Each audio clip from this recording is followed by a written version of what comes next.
Hi all, நம்ம பேஜில் videos போட்டு ரொம்ப நாள் ஆகுது. இன்றைக்கி நம்ம திண்டுக்கல் தலப்பாக்கட்டு பிரியாணி பார்ப்போம். அதுக்கு தேவையான பொருள் என்னென்னு பார்த்தீங்கன்னா, சின்ன வெங்காயம், பச்சை மிளகா, கொத்தமல்லி, புதினா. கரம் மசாலாவுக்கு தேவையான பொருள் என்னென்னு பார்த்தீங்கன்னா, கடற்பாசி, அன்னாசிப்பூ, பட்டை, கிராம்பு, ஏலக்காய், மல்லி, முழு மல்லி எடுத்துக்கங்க, மிளகு, ஜீரகம், பெருஞ்சீரகம் எடுத்துங்க. இப்போ வந்துட்டு எல்லாத்தையுமே மிக்சியில் போட்டு அரைச்சி வந்துடுங்க. கரம் மசாலாவுக்கு தனியாக நீங்கள் அரைச்சிக்கோங்க. அதே மாதிரி சின்ன வெங்காயம், பச்சை மிளகா, புதினா, கொத்தமல்லியை சேர்த்து தனியாக அரைச்சிக்கோங்க. இப்போ பார்த்தீங்கன்னா நம்ம வானலில் 1/2 கிலோ நம்ம அரிசி போட போகிறோம். அதுக்கு தேவையான எண்ணெய் ஊற்றிக்கங்க. நான் கொஞ்சமாக தான் எண்ணெய் ஊற்றிருக்கேன். கொஞ்சமாக எண்ணெய் ஊற்றிட்டு கொஞ்சம் நெய் ஊற்றிருக்கேன். ஃபஸ்ட்டு இப்போ என்ன பண்ணுறீங்கன்னா, சிம்மில் வச்சுக்கோங்க. சிம்மில் வச்சுட்டு இங்கே நம்ம அரைச்சி வச்ச கரம் மசாலாவை ஒரு 2 இல்லைனா 2.5 ஸ்பூனு கிட்ட நீங்கள் போட்டுங்க. உங்களுக்கு ஸ்பைசஸ் உங்களுக்கு அதிகமாக வேணும் அப்படின்ட்டு நீங்கள் பார்த்தீங்கன்னா, நீங்கள் கொஞ்சம் ஜாஸ்தியாகவே நீங்கள் போட்டுக்கலாம். கரம் மசாலா ஸ்மெல்லு உங்களுக்கு பிடிக்கும்னா கொஞ்சம் ஜாஸ்தியாக போட்டுக்கலாம், இல்லைனா நீங்கள் கம்மியாக கூட போட்டுக்கலாம். அதே மாதிரி என்னென்னா, அதை கருகாமல் கொஞ்சம் நீங்கள் சிம்மில் வச்சுட்டு ஃப்ரை பண்ணணும். ஃப்ரை பண்ணி முடித்ததுக்கப்புறம் அதே சிம்மில் வச்சுட்டு நம்ம அரைச்சி வச்ச சின்ன வெங்காயம், மிளகாய், பச்சை மிளகாய், புதினா, கொத்தமல்லி எல்லாத்தையுமே மறுபடியும் நல்லா வதக்கணும். கொஞ்சம் பெருசில் வச்சுக்குங்க. வச்சு நல்லா வதக்குங்க. நல்லா வதக்கி எண்ணெய் பிரிஞ்சு வர அளவுக்கு நீங்கள் நல்லா மிக்ஸ் பண்ணி விடணும். நல்லா மிக்ஸ் பண்ணி நல்லா வதக்குங்க. கொஞ்சம் ஹை ஃப்ளேம்லேயே வச்சு நீங்கள் வதக்குங்க. அப்போ தான் சீக்கிரமாக ட்ரை ஆகும். அதுக்கப்புறம் கொஞ்சம் நேரம் கழித்து லோ ஃப்ளேமில் வச்சுருங்க. இந்த மாதிரி லோ ஃப்ளேமும் ஹை ஃப்ளேமும் வச்சு வதக்குனிங்கன்னா சீக்கிரமாக உங்களுக்கு வதங்கிடும்.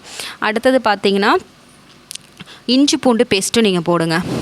ஓகே, இஞ்சி பூண்டு பேஸ்ட்டு கொஞ்சம் போட்டுருங்க. போட்டுட்டு அதையும் நீங்கள் நல்லா வதக்குங்க. பச்சை வாசம் போகிற அளவுக்கு நல்லா வதக்குங்க.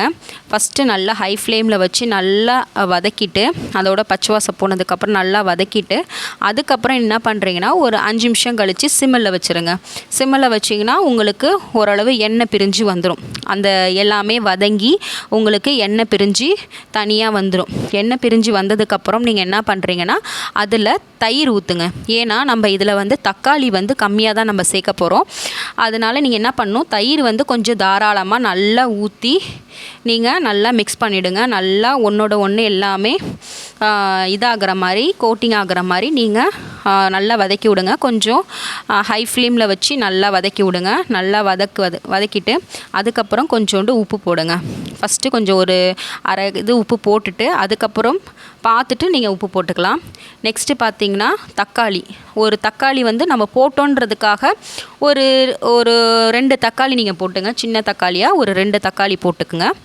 நல்லா போட்டு ரொம்ப அது வதங்கணும் அவசியம் இல்லை, லைட்டாக வதங்கினா போதும். ஏன்னா தக்காளி அங்கங்கே தெரிகிற மாதிரி இருக்கட்டும். ரொம்ப வதங்கி ரொம்ப கிரேவியாக இருக்க வேணாம். ஏன்னா ஏற்கனவே ஆல்ரெடி நம்ம அரைச்சி தானே, சின்ன வெங்காயம்லாம் அரைச்சி தானே சேர்த்துருக்கோம். அதனால் ரொம்ப கிரேவியாக இருக்க வேணாம். அங்கங்கே உங்களுக்கு தக்காளி இருக்கிற மாதிரி பார்த்துங்க. அதே மாதிரி இன்னும் கொஞ்சம் புளிப்புக்காக 1/2 கிலோ அரிசிக்கு நான் ஒரு பெரிய சைஸ் லெமனில் பாதி லெமன் உங்களுக்கு ஊற்றுறேன். ஊற்றிட்டு அதையும் நல்லா மிக்ஸ் பண்ணிக்கோங்க. மிக்ஸ் பண்ணதுக்கப்புறம் நல்லா எண்ணெய் பிரிஞ்சு வரும். நல்லா மிக்ஸ் பண்ணுங்கள். ஹை ஃப்ளேமில் வச்சு நல்லா இது பண்ணுங்கள்.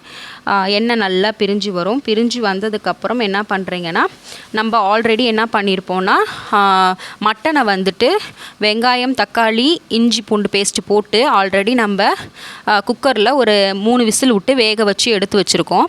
அதோட தண்ணியை ஃபஸ்ட்டு கொஞ்சோண்டு ஊற்றிக்குங்க. ஊற்றிட்டு நல்லா நீங்கள் என்ன பண்ணுறீங்கன்னா, அதை ஒன்றோட ஒன்றா மிக்ஸ் பண்ணி கொஞ்சம் ஹை ஃப்ளேமில் வச்சு நல்லா வதக்குங்க. வதக்கினதுக்கப்புறம் அது என்ன ஆகும்னா, தனியாக எண்ணெய் பிரிஞ்சு வர ஆரம்பிக்கும். கொஞ்சம் கொஞ்சமாக எண்ணெய் பிரிஞ்சு வர ஆரம்பிக்கும். இந்த பாருங்கள், நல்லாவே உங்களுக்கு தெரியுது. நம்ம ஊற்றின எண்ணெய் எல்லாமே பிரிஞ்சு வந்திருக்கு. கரெக்டாக உங்களுக்கு எல்லாமே நல்லா வதங்கிடுச்சு. நல்லா வதங்கினா மட்டும்தான் உங்களுக்கு எண்ணெய் பிரிஞ்சு இது மாதிரி வரும். அதனால் நல்லா வதக்குங்க. பிரியாணி கொஞ்சம் செய்யும்போது கொஞ்சம் பொறுமையாக நீங்கள் செஞ்சால் தான் பிரியாணி நமக்கு டேஸ்ட்டாக கிடைக்கும். அதனால் நல்லா வதக்கிட்டு அதுக்கப்புறம் என்ன பண்ணுறீங்க, இப்போ நம்ம வேக வச்ச மட்டனை எடுத்து அதோடு போட்டு இன்னும் 2 பெரட்டுங்க. பெரட்டி முடித்ததுக்கப்புறம் அது கொஞ்சம் கொதிக்கட்டும். கொதித்ததுக்கப்புறம் நீங்கள் என்ன பண்ணுறீங்கன்னா, நம்ம அரைப்படி அரிசி போட்டிருக்கோம். அந்த அரைப்படிக்கு இப்போ ஒரு அந்த அரைப்படியால் ஒரு இது தண்ணி ஊற்றுறோம். அடுத்தது ஏற்கனவே ஆல்ரெடி நம்ம ஊற வச்சுருக்கனால அதில் அரை இது மட்டும் ஊற்றிக்கிட்டால் போதும், கரெக்டாக இருக்கும் அந்த தண்ணி.